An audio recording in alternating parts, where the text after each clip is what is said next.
तो हेलो दोस्तों, आपका स्वागत है लक्ष्य फॉर गवर्नमेंट एग्जाम्स में। ठीक है, तो हम लोगों ने पाषाण काल देख लिया था। ठीक है, स्टोन एज को हम लोगों ने पढ़ा था। अब आज स्टार्ट करने वाले थे हड़प्पा सभ्यता, जिसमें से आई होप आपने सारी वीडियो देखी होंगी। अगर आपने अभी नहीं देखी तो जाके पहले उन लेक्चरों को देखिए। ठीक है, तब यहाँ आइए, मैंने वहाँ पे अच्छे से एक्सप्लेन किया, आपको कोर्स समझाया कि जितने भी जितना भी आपका सिलेबस है। ठीक है, एंशिएंट हिस्ट्री का मैंने फर्स्ट वीडियो में पूरी तरह से मैंने कंप्लीट बताया कि क्या क्या पढ़ना है आपको, क्या क्या नहीं पढ़ना है। पूरा एक तरह से सिलेबस बता दिया, क्योंकि आपको सिलेबस पता होना चाहिए। ठीक है, सिलेबस यदि आपको नहीं पता तो आपको ये नहीं समझ में आता कहाँ से पढ़ना स्टार्ट करना है। तो वहाँ देखिए पूरा कैसे पढ़ना है। और शुरू की 2-3 वीडियो में साउंड क्वालिटी थोड़ी अच्छी नहीं है। ठीक है, तो मैं उनको बाद में टाइम मिलेगा तो कभी वीडियो बना के उन पर मैं डाल दूँगा, तब तक आप मुझसे उनको मैनेज कीजिए। चलिए आज स्टार्ट करते हैं। अब हड़प्पा सभ्यता। हड़प्पा सभ्यता में मैंने यहाँ पर कुछ पॉइंट्स लिख दिए हैं पहले से ही, जिसमें से आप देख सकते इसकी खोज यानी कि किसने खोज की थी। हम लोग पहले पॉइंट में जाने की कोशिश करेंगे। काल अवधि, इसका समय पीरियड, टाइम पीरियड क्या है, वो दूसरे पार्ट में जाने की कोशिश करें। उद्भव, उद्भव मतलब कहाँ से इन सभ्यता को उद्भव हुआ, कहाँ से विकास हुआ, किस सभ्यताओं से विकास हुआ, तो इसमें जाने की कोशिश। नामकरण, इनको किन किन नामों से जानते हैं। आपने बहुत जगह पढ़ा भी, कभी हड़प्पा सभ्यता बोलते हैं, कभी सिंधु सभ्यता बोलते हैं, कभी सिंधु सरस्वती सभ्यता से अन्य नामों से, कई नामों से जानते हैं। तो किन किन नामों वैलिड नाम है वो जानने की कोशिश करेंगे। विशेषताएं क्या है इनकी। एक लास्ट और है विस्तृत सभ्यता, विस्तृत क्षेत्र। ठीक है, विस्तृत क्षेत्र, कितने बड़े क्षेत्रों में फैला हुआ है, ये सब मैपिंग से जानने की कोशिश करेंगे। तो चलिए हम लोग स्टार्ट करने से पहले मैं आपके एक कहानी सुनाऊंगा, अपने टॉपिक से रिलेटेड है। तो ये मत समझिए कि टॉपिक से बाहर जा रहे, नहीं, अपने टॉपिक से रिलेटेड है। तो आपके माइंड में जो भी एक छोटा सा मैं इमेज क्रिएट कर दूं, ताकि स्टोरी समझने में अच्छी आगे आपको मजा आए। ठीक है, तो स्टोरी ये है कि कुछ समय पहले, ठीक है, यानी कि 1826 का समय था, जब एक अंग्रेज था। ठीक है, उसको कुछ ऐसा दिखा कि उसको लगा कि कुछ ये अवशेष या पुरातत्व साक्ष्य, कुछ ऐसे चीज़ें हो सकती हैं। उसने बताने की कोशिश भी लोगों को, लेकिन किसी ने उसकी बातों पर ध्यान नहीं दिया।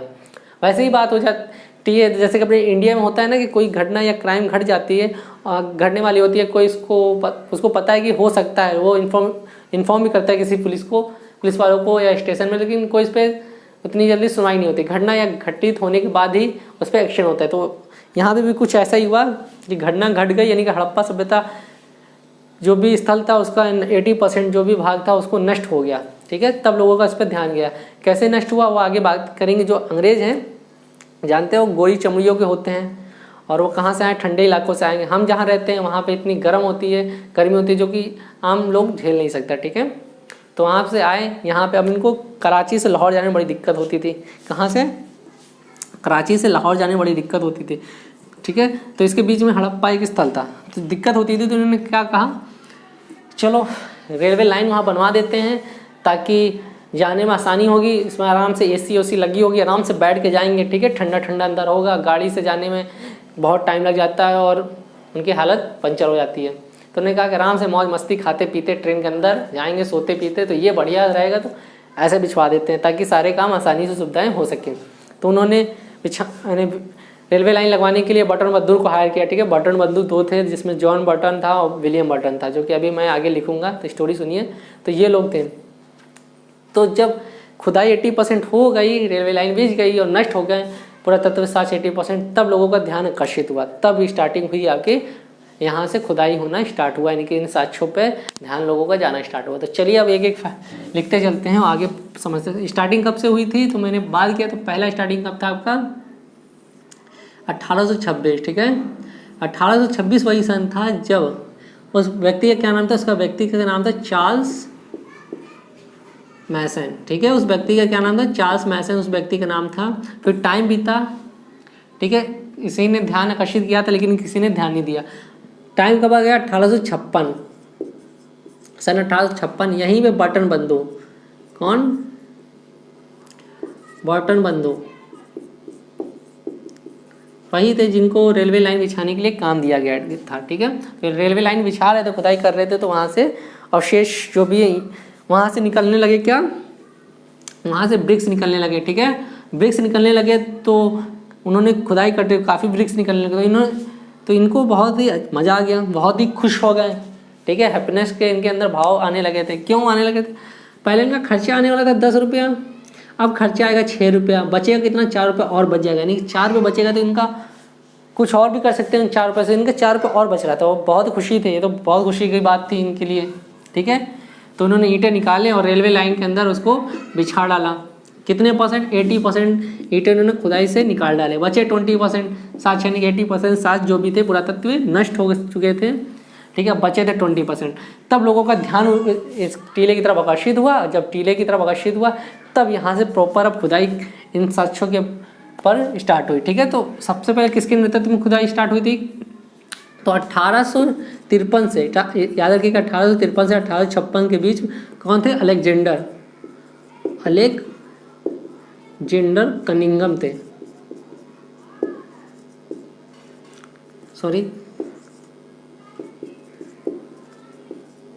कनिंघम थे, ठीक है ना, अलेक्जेंडर कनिंघम थे। इनके नेतृत्व में 1856 खुदाई स्टार्ट हुई, लेकिन धीरे धीरे खुदाई चल रही थी, इतना प्रॉपर अच्छे से खुदाई नहीं चल रही थी, ठीक है, धीरे धीरे स्टार्टिंग कब आई? इसमें तेजी कब आई?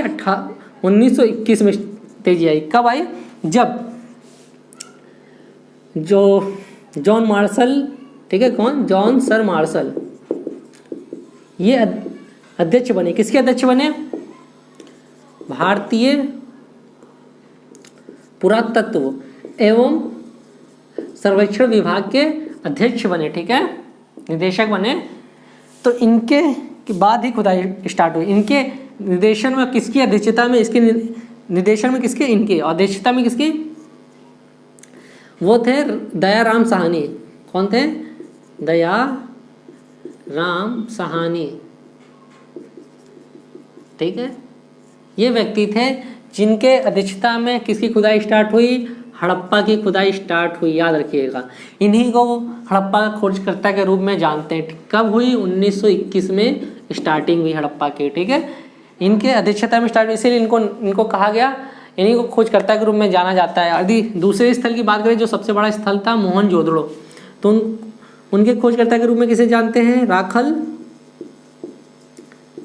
दास बनर्जी, ठीक है। इनको किस लिए जानते हैं? मोहनजोदड़ो के लिए, इसलिए इनको जानते हैं। मोहनजोदड़ो खोजकर्ता के रूप में जानते हैं, ठीक है। कौन है? खोजकर्ता के रूप में इनको हम लोग जानते हैं इस स्थलों की। किसके निर्देशन में? जो जॉन सर मार्शल थे उनके निर्देशन में, ठीक है। तो इतना यहाँ से स्टार्टिंग। इसके बाद खोज का सिलसिला जारी रहा। आज़ादी के पहले तक कम से कम 50 स्थलों की खोज हुई थी। आज़ादी के बाद कम से कम 1400 के आसपास स्थल और खोजे गए और अभी प्रेजेंट टाइम में खुदाई के सिलसिले जारी हैं। अभी भी अवशेष इसके प्राप्त हो ही रहे हैं, यानी कि बहुत बड़े विस्तृत क्षेत्र में फैला हुआ। आगे हम लोग देखेंगे इसके बारे में। इसके बाद एक काल अवधि यदि देखें तो जो पहले सर, ठीक है, जॉन सर मार्शल, कौन? जॉन सर मार्शल सर ने इसको कब से कब तक टाइम पीरियड बताया इन्होंने बताया 3250 BC से 2750 BC के बीच इन्होंने बताया था। हम लोग BC के बारे में, हम लोग AD और BC के बारे में अच्छे से पहले वाले वीडियो में बात की थी, ये होता क्या है, ठीक है। नहीं, ईसा पूर्व बोलते हैं, अच्छे से बात की थी उसमें। इसके बाद तो ये टाइम पीरियड इन्होंने बताया, लेकिन एक्चुअली में जो टाइम पीरियड मानते हैं वो किसने बताया? DP अग्रवाल जी ने। कौन है? DP अग्रवाल जी थे। उन्होंने क्या, कब से कब तक टाइम पीरियड बताया? इन्होंने टाइम पीरियड बताया आपका 2350 से, कब? 2300 यानी 2350 BC से 1750 BC इन्होंने बताया। एक्चुअली में ये टाइम पीरियड हम लोग हड़प्पा सभ्यता का मानते हैं। तो इसी में सबसे उत्कृष्ट चोटी पे थी, ठीक है, इनकी सभ्यता। इन्होंने किस पद्धति के आधार पर बताया? इन्होंने कार्बन 14 की पद्धति पर, C14 पद्धति होती है कार्बन की। इस आधार पर हम लोग किसी भी मतभान या पुरातात्विक साक्ष्यों के हमने टाइम पीरियड जानना होता है तो उसका हम लोग कार्बन जो C पद्धति है, ठीक है, 14 पद्धति है, इसी के आधार पर हम लोग उसका टाइम पीरियड बताते हैं। तो इनके आधार पर बताया तो एक्चुअली में हम लोग ये टाइम पीरियड मानते हैं, ठीक है। तो किसके आधार पर? C14 पद्धति के आधार पर, तो ये टाइम पीरियड है। एक्चुअली में यदि देखा जाए तो इसका उद्भव जो हुआ था ना, स्टार्टिंग ही हो चुकी थी, तो वो आपकी 5000 BC के आसपास ही इसकी स्टार्टिंग हो चुकी थी। कब? 5000 BC। लेकिन चरम सीमा में कब पहुंची ये?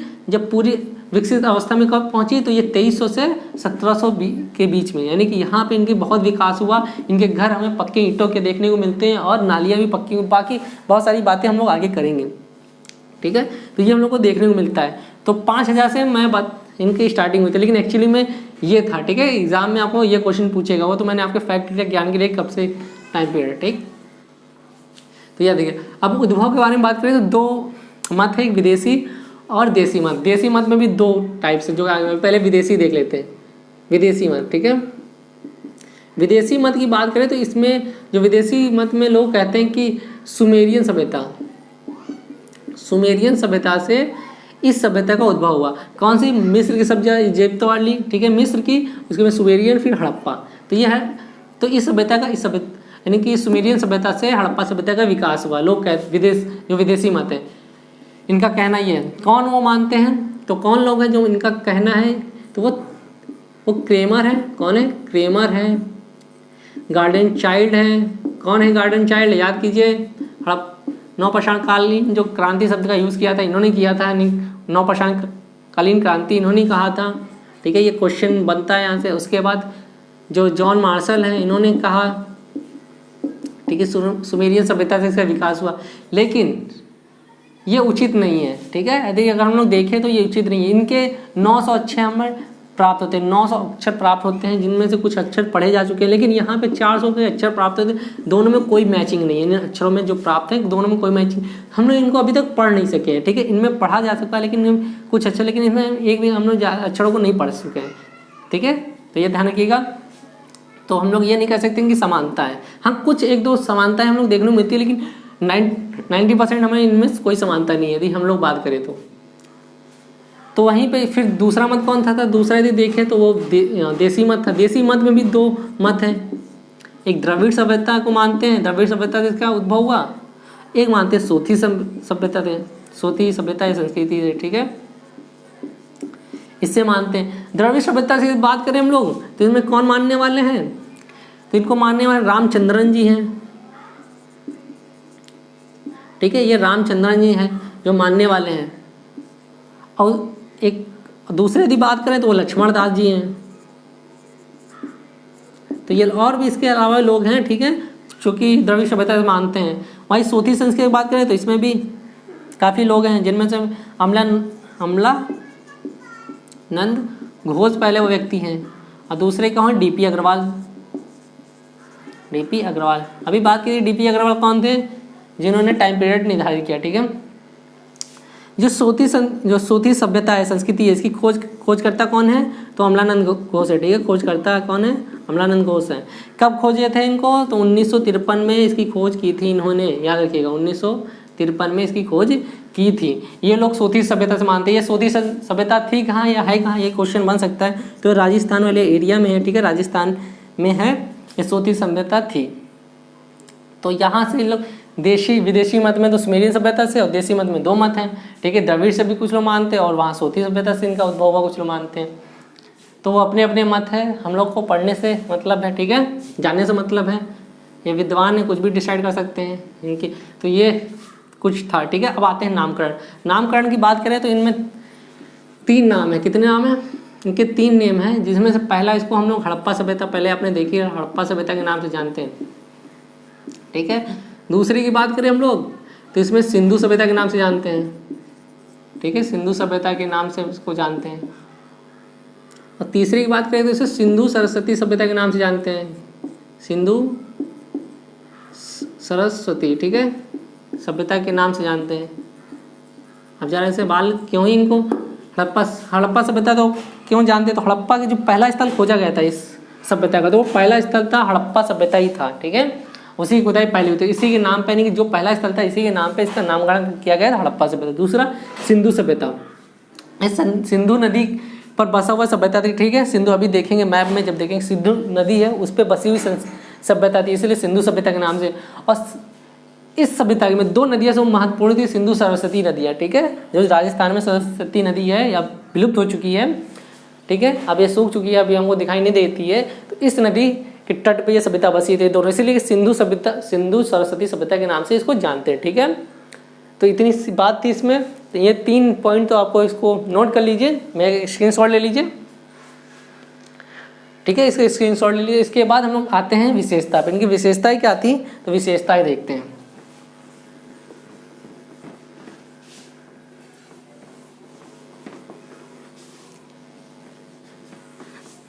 क्या विशेषताएं थी? इनकी विशेषताओं की हम लोग बात करें तो पहली विशेषता हम लोग देखते हैं, ठीक है।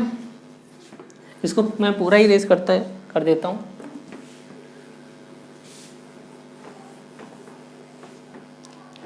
विशेषता, उसी के आगे डाली है विशेषता। इनकी विशेषता की बात करें तो पहली कौन सी विशेषता थी? ये कांस्य युगीन सभ्यता थी। युगीन सभ्यता थी, ठीक है। क्यों इसको कांस्य युगीन सभ्यता कहते हैं? दाइमाबाद जो महाराष्ट्र का एरिया है वहां से कांस्य की हमें एक इक्का गाड़ी मिली है, मतलब तांबा प्लस टीन उसमें मिक्स है, ठीक है। तो इसीलिए इसको कांस्य, इनके लोग मिक्सचर करके धातु का यूज करना जानते थे, इसीलिए इसे कांस्य युगीन सभ्यता बोलते हैं, ठीक है, कांस्य युगीन सभ्यता। सेकंड की बात करें तो इसे प्रथम नगरीय सभ्यता के नाम से जानते हैं। प्रथम नगरीय सभ्यता, या ऑप्शन में केवल नगरीय सभ्यता हो तब भी आप लिख देंगे। द्वितीय नगरीय सभ्यता के बारे में हम लोग आगे बात करेंगे, वो भी नगरीय सभ्यता थी, ठीक है। तो इसलिए प्रथम इसको मैं बोल रहा हूँ, आगे दूसरी भी नगरीय सभ्यता है। उसके बाद शांति प्रिय सभ्यता के नाम से जानते हैं। शांति प्रिय सभ्यता, क्यों शांति प्रिय सभ्यता कहते हैं? क्योंकि यदि हम लोग यहाँ देखें तो इनका लड़ाई झगड़े में कोई भी इतना स्कोप हमें देखने को नहीं मिलता। ये केवल व्यापार करते थे, ठीक है। ये लड़ाई झगड़े से उतने इनको मतलब नहीं था, इसीलिए शांति प्रिय, यहाँ पे शांति देखने को मिलती है, इसलिए शांति प्रिय सभ्यता कहते हैं। युद्ध झगड़े में इनका कोई रोल नहीं था। उसी के बाद इनको बोलते हैं आदि ऐतिहासिक सभ्यता। ऐतिहासिक सभ्यता, मैंने ये सब सारी चीज़ें आगे बढ़ाई है। आदि ऐतिहासिक क्या होती है, प्राग ऐतिहासिक क्या होती है, तो वहाँ पे आप जाके देख सकते हैं, ठीक है। आदि ऐतिहासिक सभ्यता क्यों कहते हैं? क्योंकि इनको पढ़ने यहाँ से अक्षर तो हमें मिले हैं, लेकिन उस अक्षरों को हम लोग पढ़ा नहीं जा सका, ठीक है। हम लोग इनके मध्यभाण, इनके पुरातात्विक साक्ष्यों के आधार पर इनका हम लोग अध्ययन करते हैं। हम लोग इनके जो भी अक्षर मिले हैं उनको पढ़ नहीं सके। यदि पढ़ा जा सकता तो बहुत सारी बातें हम लोग पता चल जाती, लेकिन अभी तक उनको पढ़ा नहीं जा सका, इसीलिए इसे आदि ऐतिहासिक सभ्यता कहते हैं। इसके बाद ये व्यापार प्रधान सभ्यता थी, ठीक है, व्यापार या वाणिज्य प्रधान सभ्यता थी। इसके बाद हम लोग यहाँ देखेंगे इसकी सामाजिक व्यवस्था के बारे में। सामाजिक, आर्थिक, राजनीतिक, धार्मिक, इन सभी पक्षों पे हम लोग बात करेंगे डीपली, ठीक है, ताकि आपसे इनमें से कोई भी क्वेश्चन बने तो आप छूट ना पाएँ, ठीक है, सारे एग्जामों में। तो इन सारी चीज़ों के बारे में हम लोग बात करने वाले हैं। तो चलिए, ये विशेषता थी। इसके बाद यदि हम लोग दूसरा देखें, कौन था? विस्तृत क्षेत्र। विस्तृत क्षेत्र के बारे में चलिए इनकी एक मैपिंग कर लेते हैं, उसके बाद हम लोग देखते हैं क्षेत्र में। तो मैं एक छोटा सा मैप बना लेता हूँ यहाँ।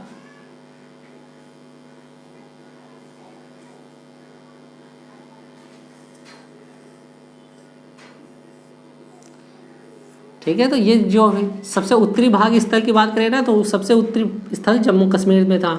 जम्मू कश्मीर में कहाँ? तो वो मांदा स्थल है, ठीक है, चिनाब नदी। आपको 5 नदियों के बारे में पता होगा, जो 5 नदियाँ हैं जम्मू कश्मीर में, तो उनका आपका नाम पता है ना? कौन सी नदियाँ, उनको कमेंट करके हमें नीचे बताइएगा कि कौन सी 5 नदियाँ हैं। वैसे कहें तो 6 नदियाँ हैं, एक छोटी सी नदी है जो सतलुज में मिक्स हो जाती है, तो आप उसको भी बता सकते हैं, ठीक है। तो आप उनके बारे में हमें आगे कमेंट करके बताएं। थोड़े मैपिंग पर ज़्यादा ध्यान मत दीजिएगा, छोटा छोटा बन गया, ठीक है, तो इतना ध्यान मत दीजिए, इतनी मैपिंग अच्छी नहीं है। तो ये भारत का मैप है। अगर सबसे क्षेत्र की बात करें तो यहाँ पे सरस्वती सब नदी थी, ठीक है, इसीलिए के नाम पे यहाँ पे हड़प्पा सभ्यता थी। इन दो नदियों के बीच में बसा हुआ क्षेत्र था, इसलिए हड़प्पा और सिंधु अभी देखते हैं लोग मैप में। तो सबसे जो उत्तरी स्थल था वो कौन सा स्थल था? पहले तो हम नदियों के बारे में बात कर लेते हैं। सबसे पहली नदी थी सिंधु नदी, ठीक है, कौन सी? सिंधु नदी। दूसरी कौन थी? झेलम नदी। तीसरी कौन थी? चिनाब नदी। और चौथी कौन थी? रावी नदी। 5वीं कौन थी? सतलुज। इसमें एक छोटी सी नदी आती है व्यास, जो मिक्स हो जाती है, इसलिए 5 नदियों कहते हैं। सारी नदियाँ किसमें? सतलुज में मिल जाती है। सारी सतलुज किसमें मिल जाती है? सिंधु में, ठीक है, बंगाल के जो अरब सागर में जाके गिर जाती है। तो यहीं पे चिनाब नदी के किनारे, कौन से? चिनाब नदी पे एक स्थान है, मांदा स्थान। किस नदी पे बसा हुआ है? चिनाब। इस नदी किनारे बसा हुआ है, ठीक है, चिनाब नदी। इसके किनारे सबसे कौन सा स्थल है? उत्तरी स्थल है, ठीक है, उत्तरी स्थल है। और सबसे दक्षिणी स्थल देखें तो ये महाराष्ट्र वाले एरिया है ना, जो क्षेत्र है, वहाँ पे गोदावरी नदी है, जो गोदावरी नदी वहाँ पे स्थान है दाइमा, ठीक है, दाइमाबाद। किस नदी के किनारे? गोदावरी। इस नदी किनारे बसा हुआ है, कहाँ? महाराष्ट्र में। तो ये एमपी का ऐप लोकेशन पता ही चले, मैंने मैप लर्न करने को आपको कहा था। तो इस क्षेत्र में बसा हुआ है। और सबसे पश्चिमी स्थल की बात करें तो ये कौन सा था? दक्षिणी स्थल, ठीक है। और सबसे पश्चिमी स्थल की बात करें तो जो ये आपका उत्तर प्रदेश है, वहाँ पे एक स्थान है। कौन सा स्थान है? यहाँ पे स्थान है आपका गोदावरी, ठीक है, आलमगीरपुर। आलमगीरपुर स्थान है।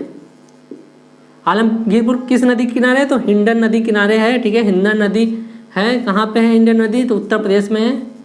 उत्तर प्रदेश की बात करें तो उत्तर प्रदेश में ये स्थान बसा हुआ है, तो हम लोग देखेंगे। इसके बाद हम लोग देखेंगे यहाँ पे किस नदी किनारे? दारक नदी, ठीक है। दारक नदी कहाँ है? तो ये आपका है पाकिस्तान वाले एरिया में, ठीक है। तो यहाँ पे सुतका कौन सा? सुतका गेडोर। यहाँ पे कौन सी नदी है? दारक नदी, ठीक है। दारक नदी पे ये स्थल बसा हुआ है। ये स्थान कहाँ पे है? बलूचिस्तान प्रांत है पाकिस्तान में, ठीक है। बलूचिस्तान जो ये प्रांत है पाकिस्तान वाले एरिया में, इस नदी पर यह बसा हुआ है, ठीक है। यदि हम लोग मैपिंग करें तो अब जरा मैपिंग से देखते हैं इसका लोकेशन। ये देखिए, हम सारे इसको पॉइंट को मिला देते हैं, ठीक है। तो देखिए कैसा इसका शेप कैसा बन जाता है। ये त्रिभुज के आकार का शेप है ना, तो ये पूछता है कि त्रिभुज के आकार का शेप किस सभ्यता का है। तो याद रखिएगा किस सभ्यता का है, तो हड़प्पा सभ्यता का क्षेत्र है त्रिभुज के आकार का।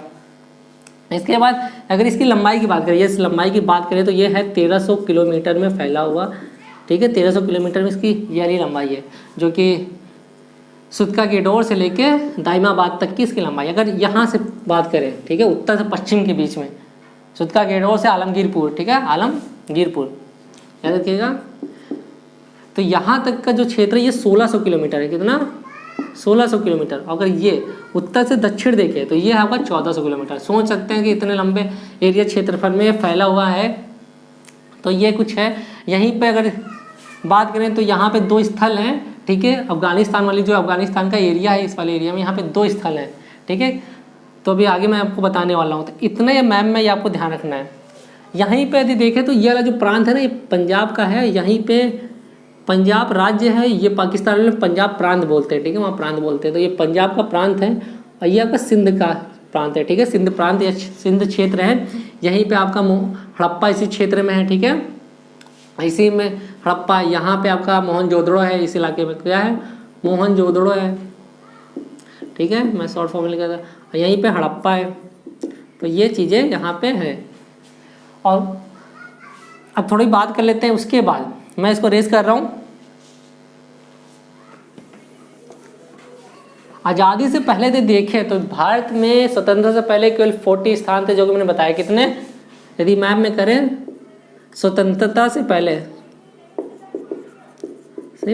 की बात करें, कितने स्थान थे?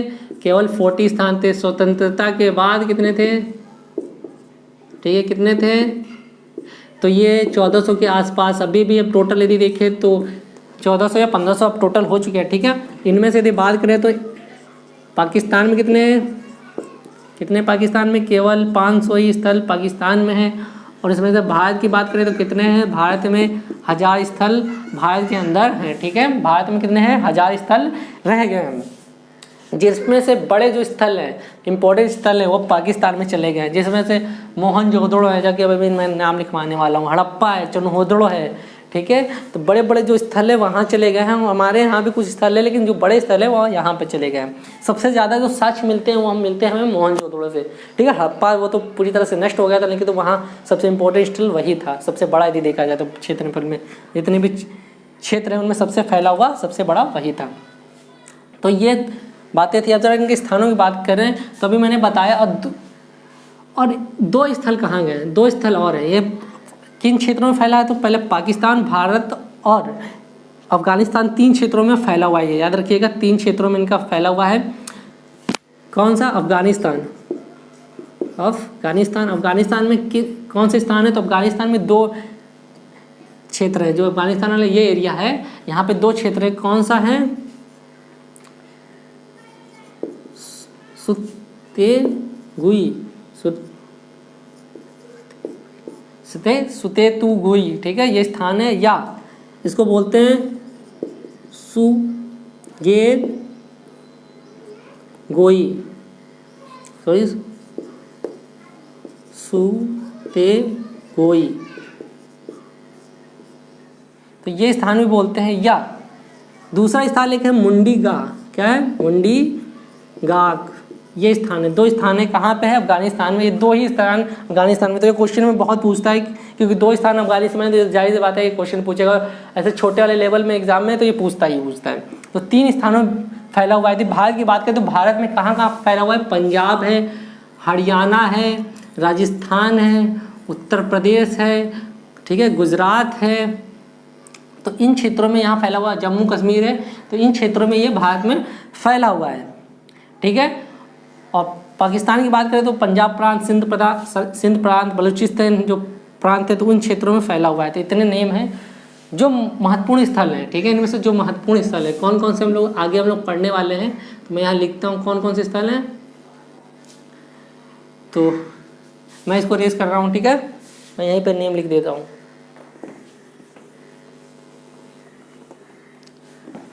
तो कौन सा स्थल है महत्वपूर्ण स्थल, कौन सा है? तो पहला ये देखिए, पहला आपका हड़प्पा ही है, ठीक है। दूसरा कौन सा है? मोहनजोदड़ो। तीसरा कौन सा है आपका? लोथल। चौथा कौन सा है? धौलावीरा। पांचवा कौन सा है? चनहुदड़ो, ठीक है। छठा कौन सा है? कालीबंगा। सातवां कौन सा है? रोपड़, ठीक है। तो ये कुछ स्थल हैं, और भी बाकी स्थल हैं जो हड़प्पा कहाँ है? पाकिस्तान में, पीके वाले स्थान में। मोहनजोदड़ो भी पीके में है, पाकिस्तान में। लोथल कहाँ है? भारत में। भारत में कहाँ है? आरजे, गुजरात में। धौलावीरा भी गुजरात में, ठीक है। तो गुजरात याद रखिएगा, गुजरात में है, जी से लिख दे रहा हूँ। और धौलावीरा भी गुजरात में है। चनहुदड़ो पीके वाले पाकिस्तान में है। कहाँ पे? जो सिंध प्रांत है वहाँ पे चनहुदड़ो है। कालीबंगा कहाँ है? हरियाणा में है, ठीक है। सॉरी, कालीबंगा आपका राजस्थान में है, आरजे राजस्थान में है, रोपड़ आपका हरियाणा में है। बाकी बहुत सारे स्थल है, रंगपुर, ठीक है। तो उन सब में से जो जो क्वेश्चन बनेंगे उनको हम लोग एक जगह एक स्थल में देखेंगे, उनको बाकी दूसरे वाले पार्ट में देख लेंगे, ठीक है। यानी कि अन्य स्थल जो देख लेंगे वहाँ पे उनको हम लोग देखेंगे। जो मेन यहाँ से क्वेश्चन बनने वाले हैं तो उनको इसमें देखेंगे। तो ये सारे टॉपिक है जो आपको ध्यान रखने हैं। तो ये मैपिंग से मैंने आपको पूरा दिखाया कि कहाँ पे क्या है। त्रिभुज के आकार की इसकी आकृति है जिसमें इसको पूछा जाता है किस नदी किनारे। वो नदी याद रखिएगा, 5 नदियाँ हैं, उनका भी नाम।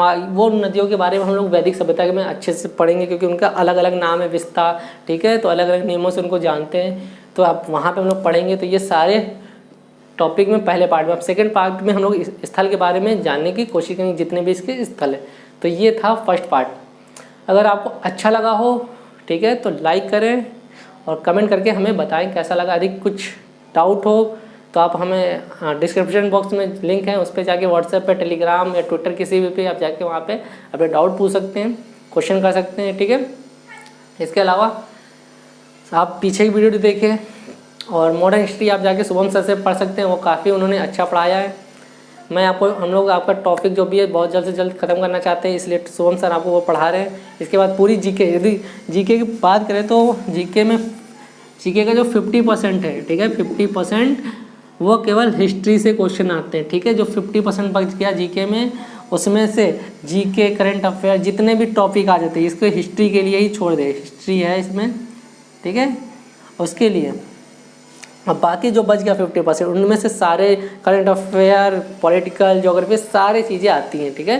तो ये हिस्ट्री को आपको छोड़ना नहीं है, हिस्ट्री पढ़ना है और कम समय में पढ़ना है। ज़्यादा टाइम ही नहीं कि पूरे 2 साल, 1 साल, 1.5 साल लगाना है, नहीं, कम टाइम में इसको पढ़ेंगे। तो आई होप को ये वीडियो अच्छी लगे। तो चलिए हम लोग नेक्स्ट वीडियो मिलते हैं। Bye friend.